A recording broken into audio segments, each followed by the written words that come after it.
Alors avant toute chose, j'aimerais dire que je n'ai rien personnellement contre cette personne, ni contre toute autre personne de la France Insoumise, et qu'il n'y a pas besoin ni de m'insulter en commentaire, ni de penser que je suis un séditeur, mais ça commence à faire beaucoup, voilà, ça commence à faire beaucoup. Et ce qu'on sait aujourd'hui est basé notamment sur les enquêtes de BFM Mediapart, en tout cas, je sais pas si c'est les enquêtes que eux direct qui ont été menées en direct par ces deux journaux, mais c'est ceux qui en ont le plus parlé, qui ont révélé un certain nombre de détails. Et moi, je vais aussi me baser sur 20 minutes, France Info et la déclaration de la Haute Autorité de la Transparence de la Vie Publique, puisqu'on va parler de sa déclaration. Alors que s'est-il passé, pour ceux qui n'auraient pas suivi, qui est du coup Carlos Martens, je sais pas si on doit le dire à la néerlandaise, Bilongo? Eh bien c'est un député que la plupart d'entre nous, je pense, ont découvert assez fortuitement en novembre 2022, un député de la France Insoumise, un député du Val d'Oise me semble-t-il. On l'a découvert suite à un incident raciste, souvenez-vous, à l'Assemblée, quand Grégoire de Fournas, un député RN, alors que Marcos Martins Bilongo,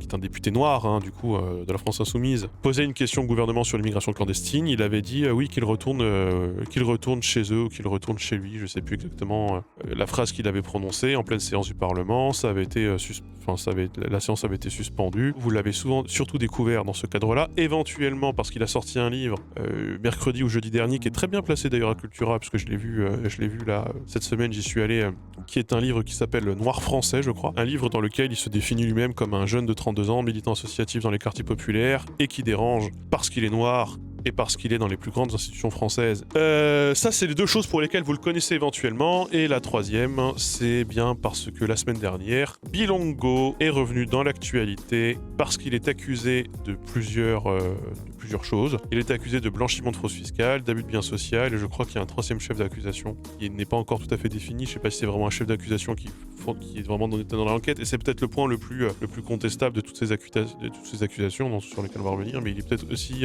titulaire d'un compte à l'étranger. En tout cas, c'est une chose qui a été dénoncée et on n'a pas plus d'informations là-dessus.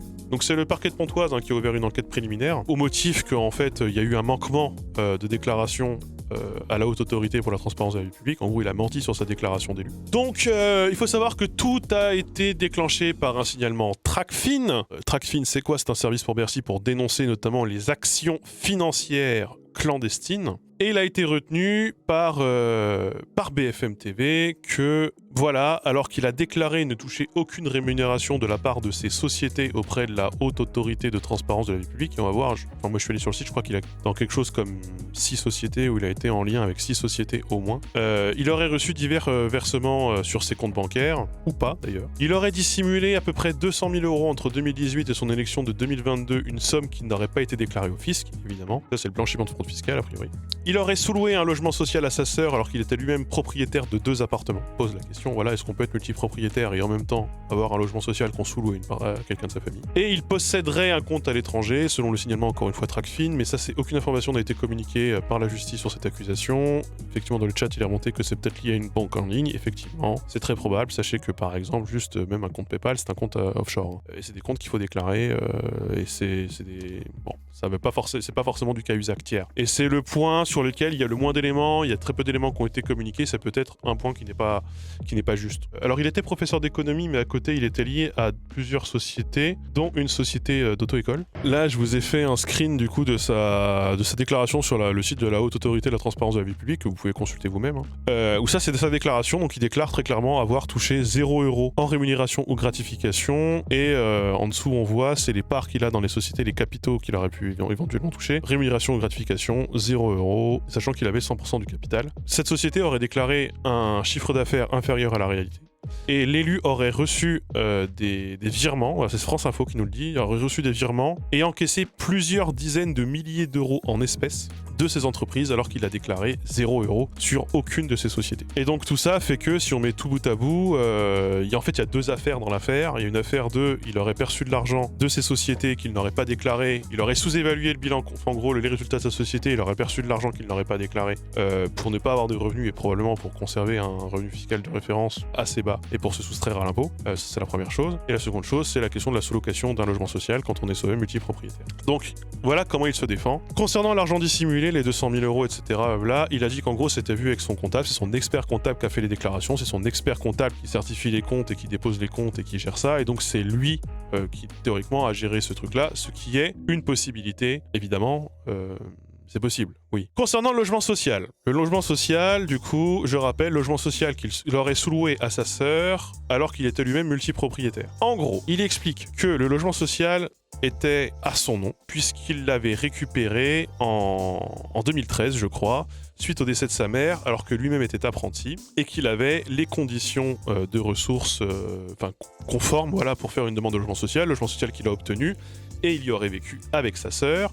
Sa sœur participait effectivement aux charges, du logement, et qu'ensuite il est parti courant 2020, et que pour que sa sœur ne se retrouve pas toute seule et à poil, en gros ils se sont arrangés pour que soit elle qui paye le loyer, en gros. Et en gros, voilà, le logement a été rendu fin 2022. Concernant les 2 autres appartements, puisqu'en fait se pose aussi la question de mais attends, pourquoi est-ce qu'il a besoin d'un logement social s'il avait d'autres appartements? Il raconte que en fait oui, mais c'est plus compliqué que ça, parce qu'il a acheté 2 appartements avec un prêt. Le premier a été acheté en investissement locatif, donc il est loué à un tiers qui lui rembourse par ses loyers le prêt qu'il a effectué. Donc ça, moi je suis désolé, mais ça c'est pas de gauche. L'investissement locatif, c'est poubelle, hein. C'est la propriété lucrative, vous savez ce que j'en pense. Bon, bref. Et le second appartement, il ne pouvait pas y vivre parce qu'il y avait des rénovations importantes à faire, et donc du coup qu'il a continué de vivre dans le logement social jusqu'en 2020, moment à partir duquel il est parti. Et sur le compte à l'étranger, il dément, en gros il dit qu'il n'y a rien il n'y a pas de compte à l'étranger. Donc sur la question du liquide qu'il aurait perçu, ça il ne confirme ni infirme rien du tout, et pour la sous-location non plus. Il dit juste que sa sœur a participé aux charges.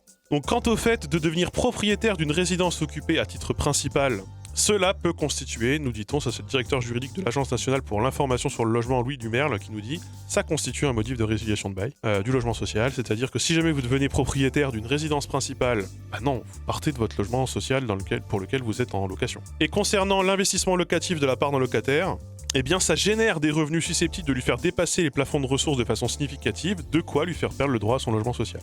Donc a-t-il été très mal conseillé? A-t-il vraiment voulu tout faire dans les règles? Mais il s'est fait avoir par un système qui est complexe et plus par, voilà, il a manqué à ses devoirs de citoyen, plus par ignorance et par méconnaissance de la loi, plus que par malveillance. C'est évidemment la thèse que va défendre LFI, qui vraiment, voilà, considère aujourd'hui, et ça on a eu Mathilde Panot qui nous l'a dit ce matin sur BFM, ou encore Manuel Bompard qui nous l'a tweeté, qui a tweeté cette cabale menée à coup de fuite judiciaire, une information erronée contre mon camarade est insupportable, elle doit cesser immédiatement. Mathilde Panot a dit qu'en fait le faire passer pour un truand c'est très malhonnête, parce qu'en fait ce n'est pas un truand. Donc c'est là effectivement le chemin que c'est en train de prendre. Là où à NUPES, il y a quand même un malaise qui s'installe, puisqu'on a notamment un socialiste qui explique que Tracfin c'est du solide, voilà, quand ça vient de Tracfin c'est du solide. Il dit là, Bilongo est mort, c'est intenable, le mec a caché de l'argent, tout est traçable, quand vous êtes élu, vos comptes bancaires sont suivis de très près. Comment voulez-vous dire que vous n'êtes pas au courant, surtout que je rappelle qu'il était professeur d'économie? Ça reste effectivement une affaire à suivre, qu'on va suivre, c'est absolument difficile de définir qui savait quoi, et voilà. Ça peut arriver qu'un comptable te fasse faire des montages malgré toi, et tu sais pas trop, et tu veux faire selon les règles, et ton comptable, son boulot c'est aussi de passer à travers les règles, et peut-être que c'est ce qui s'est passé, c'est pas une impossibilité, c'est des choses qui arrivent effectivement. Donc le logement social, il l'a quitté avant d'être député, il l'a quitté en 2020. Il l'a conservé légalement jusqu'en 2022, jusqu'à ce qu'il soit élu en gros. Il y a 2 conflits d'intérêts notés, et l'un des conflits d'intérêts potentiels notés, c'est défense des locataires. C'est ce qui est écrit sur sa fiche à lui. Il pourrait être parti pris dans le cadre de la défense de locataires, quand tu apprends à côté qu'effectivement il a acheté 2 appartements, dont l'un en investissement locatif pour foutre un locataire dedans qui lui rembourse son prêt, non. Donc moi, juste sur cette question du logement et sur cette question de la double propriété avec la question du logement social, on est sur quelque chose déjà, même si c'est légal, et même si il s'avère que c'est légal, de difficilement défendable. Je pense qu'LFI aurait tout intérêt, je sais pas s'il faut le tège, honnêtement, je sais pas, je saurais pas quoi dire de ce côté-là, mais considérer qu'en tout cas c'est en désaccord avec une partie des valeurs de gauche, mais bon.